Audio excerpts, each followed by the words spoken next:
बहु चर्चित मालिका वर्णित किछि तथ्य आज आपण मानक पई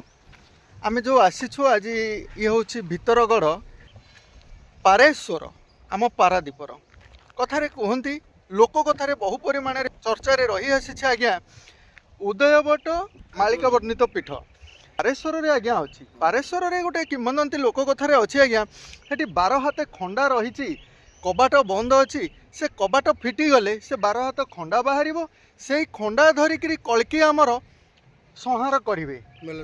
मेलछ संहार करेंगे आउ जो नयन जोर कथा आम कहूचे जो हलदी पानी नदी शाखा हो बही आसी आमर ये उद्यवट पारेश्वर मंदिर दे बही जा जोरटी हूँ आज्ञा यही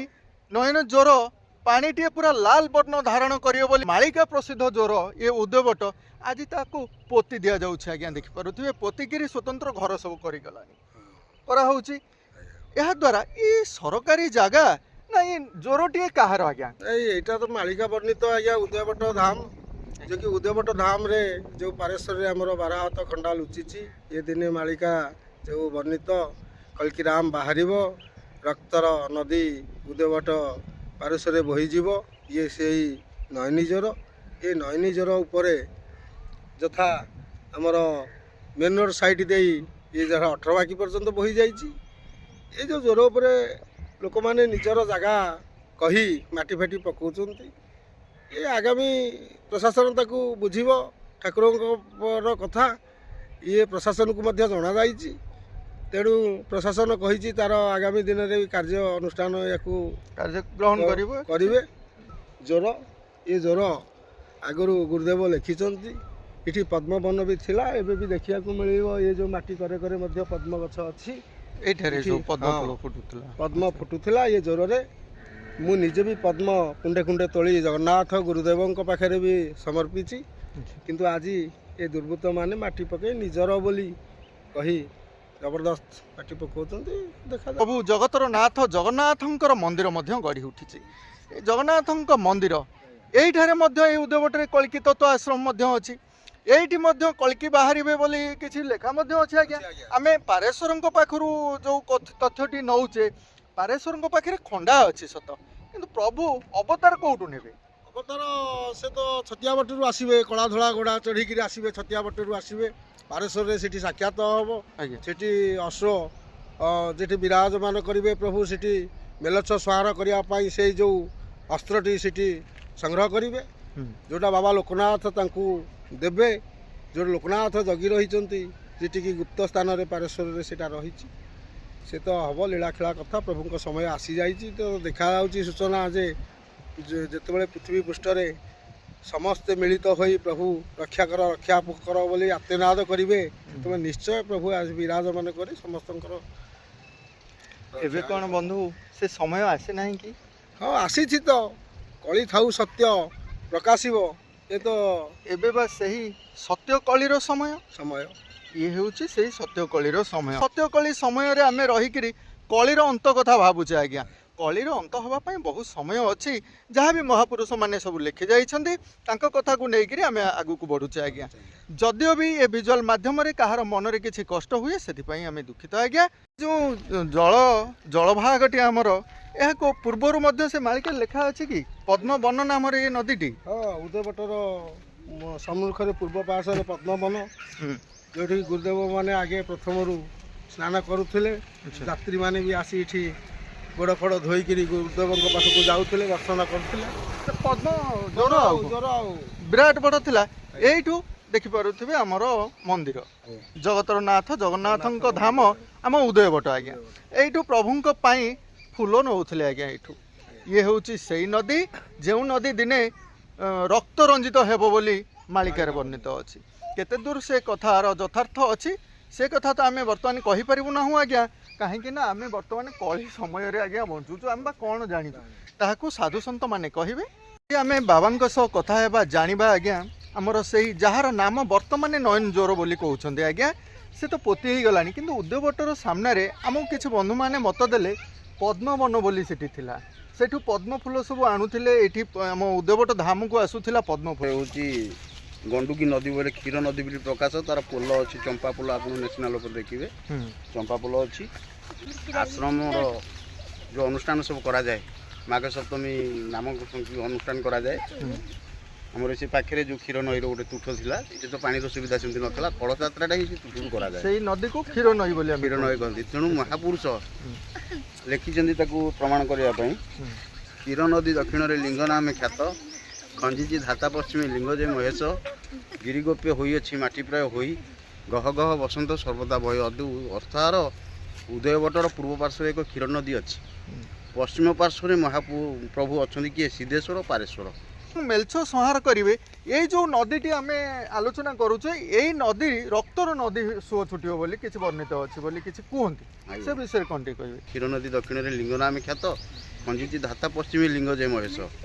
ଗିରିଗୋପ ହୋଇଅଛି ମାଟି ପ୍ରାୟ ଉଦୟବଟ ଧାମ ଗୋଟେ ଗିରି ସଦୃଶ ଉଦୟବଟ ଖାଲି ବାଲି ଟିକିରାଟା ଆଉ କିଛି ନାହିଁ ବୃକ୍ଷଲତା ଯାହା ଅଛି ଗୋଟେ ବାଲି ଟିକିରା କିନ୍ତୁ ଏମିତି ଜାଗା ସେ ଯେଉଁଠି ବସନ୍ତ ପବନ ବହିଲେ ଫୁଲମାନେ ପଲ୍ଲକିତ ହୋଇ ଅଛନ୍ତି ସାଧାରଣ ମଣିଷ ପଲ୍ଲକି ଜୀବଜନ୍ତୁ ପଲ୍ଲକିତ ହୋଇ ଉଠନ୍ତି ସେ ପବନ ଏଠି ସତ୍ୟା ସର୍ବଦା ବହୁଛି ଯେଉଁଟାକୁ ସନ୍ଥମାନେ ନିର୍ଦ୍ଧାରିତ ବା ଜାଣିପାରୁଥିଲେ ତାଙ୍କ ସାଧନା ବଳରେ ସେ ୟାକୁ କହିଦେଇ ଯାଇଛନ୍ତି କବାଟ ଟିକେ ଖୋଲିବ ସେଇ କଳିର ଅନ୍ତ ସମୟରେ ଯେଉଁଥିରୁ 12 ହାତ ଖଣ୍ଡା ବାହାରିବ ଆମର ଗୁରୁଦେବ ବା ଆମର ଜନ୍ମ କଲା ବାପା ଯିଏ ସଂସାରରେ ଦାଦି ବାବା ଯିଏ ସଂସାରରେ ଅଛନ୍ତି ସମସ୍ତେ କହୁଥିଲେ ଇଏ ହେଉଛି ଉଦୟବଟ ଧାମ ଏଠି କଳିଯୁଗ ଶେଷ ହେବ ମାଳିକା ବର୍ଣ୍ଣିତ କ୍ଷେତ୍ର ଇଏ ମାଳିକା ଏଠି ଶେଷ ହେବ ସମସ୍ତେ କହୁଥିଲେ କ'ଣ ହେବ ନା ଦ୍ୱିତୀୟ ନୀଳାଞ୍ଚଳ ଏଠି ହେବ ପ୍ରତ୍ୟକ୍ଷଦର୍ଶୀ ଆମେ ଆସିଥିଲୁ 7 ବର୍ଷରୁ ଆଜିକା ଡେଟ୍ରେ ହେଲା 52 ବର୍ଷରେ ଦେଖିଲୁ ଏଠି ଜଗନ୍ନାଥ ମନ୍ଦିର ଗଢ଼ି ଉଠିଲା ଆଶ୍ରମଟିଏ ଜଗନ୍ନାଥ ତତ୍ତ୍ୱ ଆଶ୍ରମ ଗଢ଼ି ଉଠିଛି ମହାପୁରୁଷଙ୍କର କିଛି ଗେଷ୍ଟ ହାଉସ୍ ଘର ଯେଉଁ ଯାତ୍ରୀଙ୍କ ନିବାସ ପାଇଁ ଯାହା ଆବଶ୍ୟକ ସବୁ କିଛି ଗଢ଼ି ଉଠିଲା ତେଣୁ ନୀଳାଞ୍ଚଳ ହେବାର ନିହାତି ସମ୍ଭାବନା ସେଇ କଥା ଅନୁସାରେ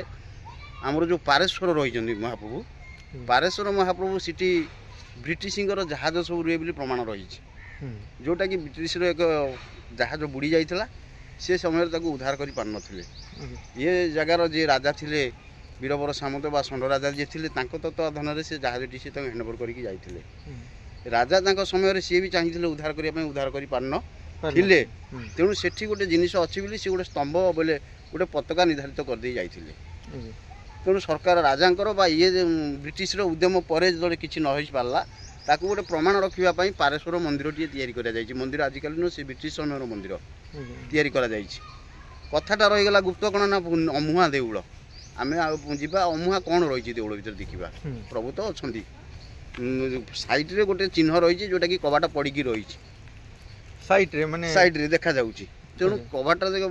କିଛି ତାକୁ ବି ଜ୍ଞାନୀ ଲୋକମାନେ ଆମେ ପାରିନୁ ଯେଉଁମାନେ କରିଛନ୍ତି ଚେଷ୍ଟା ଖୋଲିବା ପାଇଁ ସେ ବି ଜାଣିଛନ୍ତି ଅମୁହା କଥାଟି ରହିଯାଇଛି ଯେଉଁ କଥାଟିକି ଯେଉଁ ଗ୍ରନ୍ଥ ସବୁ ରହିଛି ଲୁଚିକିରି ସେଠି ଲକ୍ଷେ ଗ୍ରନ୍ଥ ଅଛି ବା ଭଗବାନଙ୍କର ଯେଉଁ ଲୀଳା ସମୟରେ ଯେଉଁ ସବୁ ଆବଶ୍ୟକ ଜିନିଷ ତାଙ୍କର କିଛି ରହିଛି ଏମିତି କିଛି ଜିନିଷ ଲୁକାୟିତ ଅଛି ଯେଉଁଟାକି ତାଙ୍କର ଲୀଳା ଅନୁସାରେ ବା ସମୟ ଅନୁସାରେ ପ୍ରକାଶ ପାଇବ ତେଣୁ ସେ ଅମୁହା ମନ୍ଦିର ବୋଲି ପ୍ରକାଶ ପାଉଛି ପାରେଶ୍ୱରଙ୍କ ତଥ୍ୟ ଆଜିକାଲି ଆମର ଶିବ କଳ୍ପଟିକା ଦେଖନ୍ତୁ ଶିବ କଳ୍ପଟିକା ଦେଖନ୍ତୁ ରହିଛି ଆମର ହାଡ଼ିଦାସ ମହାପ୍ରଭୁଙ୍କର ରହିଛି ଅଚ୍ୟୁତଙ୍କର ବି ରହିଛି ସମସ୍ତଙ୍କର ରହିଛି ମାଳିକା ଲେଖା ତେଣୁ ପରାଶର ମୁନିଙ୍କ କ୍ଷେତ୍ର ବୋଲି ପାରେଶ୍ୱର ଆମେ ନନା ନିଶ୍ଚିନ୍ତ କହୁଛୁ ନିଶ୍ଚିନ୍ତ ତ ପରାଶର ମୁନିଙ୍କ କ୍ଷେତ୍ର ସେ ବ୍ରିଟିଶ ସମୟରେ ସେମାନେ ଉଦ୍ଧାର କରିଥିଲେ ନା ତା ପୂର୍ବରୁ ସେଇ ଜାହାଜ କଥା ଯେଉଁ ରଖିଲେ ସେ ଉଦ୍ଧାର ହେଇଥିଲେ ନା ପରାଶର ପାରାଦୀପ ବୁଝାଏ ପରାଶର ମୁନିକି ବୁଝେଇଲେ ପରାଶର ମୁନି ସେଠି ସାଧନା ଏସବୁ ସାଧନା କ୍ଷେତ୍ର ଥିଲା ଆଜ୍ଞା ଯେମିତି ଆମର ଚିତ୍ରତୋଳା କ'ଣ କ'ଣ ଦେଖୁଛନ୍ତି ପ୍ରତ୍ୟେକ ମଠବାଡ଼ି ରହିଛି ଚିତ୍ରତୋଳା ନଦୀ କଡ଼େ କଡ଼େ ଆଜ୍ଞା ଆଜ୍ଞା ଇଏ ଯେମିତି ଗୋଟେ କ୍ଷୀର ନଦୀ ନିର୍ଦ୍ଧାରିତ ଥିଲା ଯେଉଁ ନଦୀରେ କି ପୂର୍ବରୁ ନାହ ଆଣିକି ଆସୁଥିଲେ ବେପାର ବାଣିଜ୍ୟ କରୁଥିଲେ ଝାଟ କରୁଥିଲେ ତେଣୁ ସେଇ ଏଇସବୁ ଗୋଟେ ଚଲାପଥ ଥିଲା ଏଇ ଯେଉଁ ନଦୀଟି ଆମର ଇଏ ହେଉଛି କ୍ଷୀର ନଦୀ ଭାବରେ ନାମିତ ଥିଲା ନାଇଁ କି ଆଜ୍ଞା ଆଉ ଏବେ ତ ସରକାର କ'ଣ କରିବେ ଏଇ ତ ଅଞ୍ଚଳବାସୀ ମାନେ ସମସ୍ତେ ତ ତାକୁ ପୋତିକି ନିଜ ନାଁରେ କରିଗଲେଣି କ୍ଷୀର ନଦୀର ଅସ୍ତିତ୍ୱ କିଛି ଅଛି ସେ କ୍ଷୀର ନଦୀକୁ ପୋତିକିରି ଆମେ ଏବେ ବିଲ୍ଡିଂ ବାଡ଼େଇଲେଣି ପ୍ରଭୁ କ'ଣ ଆସିବେ ସେ ଭୂକମ୍ପ ହେବ କି ଆଜ୍ଞା ନା ଭୂକମ୍ପ ହେଇକିରି ସେ ସବୁ ଗଳି ପଡ଼ିବ କି ତାପରେ କ୍ଷୀର ନଦୀ ଉତ୍ପନ୍ନ ହେବ ଏମିତି କିଛି ହବାର ଅଛି କି ପ୍ରଭୁଙ୍କ ପାଇଁ କିଛି ଅସମ୍ଭବ ନୁହଁ କାହିଁକି ନା ଆମର ପଞ୍ଚଭୂତ ନେଇ ଶରୀର ଆଜ୍ଞା ଏ ଶରୀର ଯେତେବେଳେ ଭୂକମ୍ପ ସୃଷ୍ଟି କରାଯାଉଛି ମାନସିକତାରେ ତେଣୁ ଭୂତମାନେ ଭୂକମ୍ପ ହେବାର କିଛି ଅସୁବିଧା ନାହିଁ ପବନ ତା ଇଚ୍ଛା ଅନୁସାରେ ବହିପାରିବ ଅଗ୍ନି ତା ହିସାବରେ ତେଜ ଦେଇପାରିବ କିଛି ଅସୁବିଧା ନାହିଁ ଆମର ଏଇ ଉଦ୍ୟବଟର ଆଗରେ ତ ଆଜ୍ଞା କ୍ଷୀର ନଦୀ ଏଇଠି ଯେଉଁ ମହନ୍ତ ମାନେ ଆମର ସବୁ ଥିଲେ ଏମାନେ ସବୁ ଫୁଲ ଆଣନ୍ତି ପ୍ରଭୁଙ୍କ ସେବାରେ ମଧ୍ୟ ଲଗେଇଥାନ୍ତି ନାଇଁ କି ମହାରାଜ ତାଙ୍କ ମନକୁ ନାହାନ୍ତି ଆଚ୍ଛା ନୃସିଂହ ରହିଛନ୍ତି ମହାପୁରୁଷ ରାଜବଳିଚନ୍ଦ୍ର ଦାସ ଯେତେବେଳେ ଏଠି ପ୍ରଥମ ଆସି ଧ୍ୟାନସ୍ଥ ରହିଲେ କ୍ଷୀର ବୃକ୍ଷ ମୂଳେ ତାକୁ ନିଗମ ବୃକ୍ଷ ବୋଲି କହୁଛନ୍ତି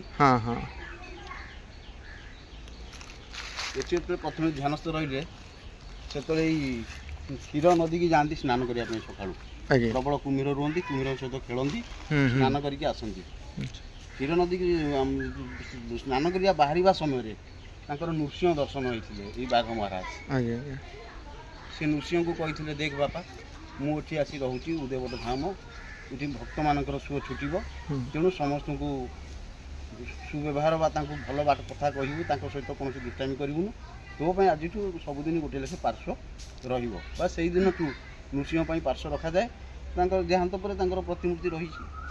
ଏ ରଖିକିରି ଆମେ ମଧ୍ୟ ଆଜି ପୂଜା କରି ଆସୁଛୁ ନା। ନିଶ୍ଚିନ୍ତ। ହଉ ନା ବହୁତ ବହୁତ ଧନ୍ୟବାଦ।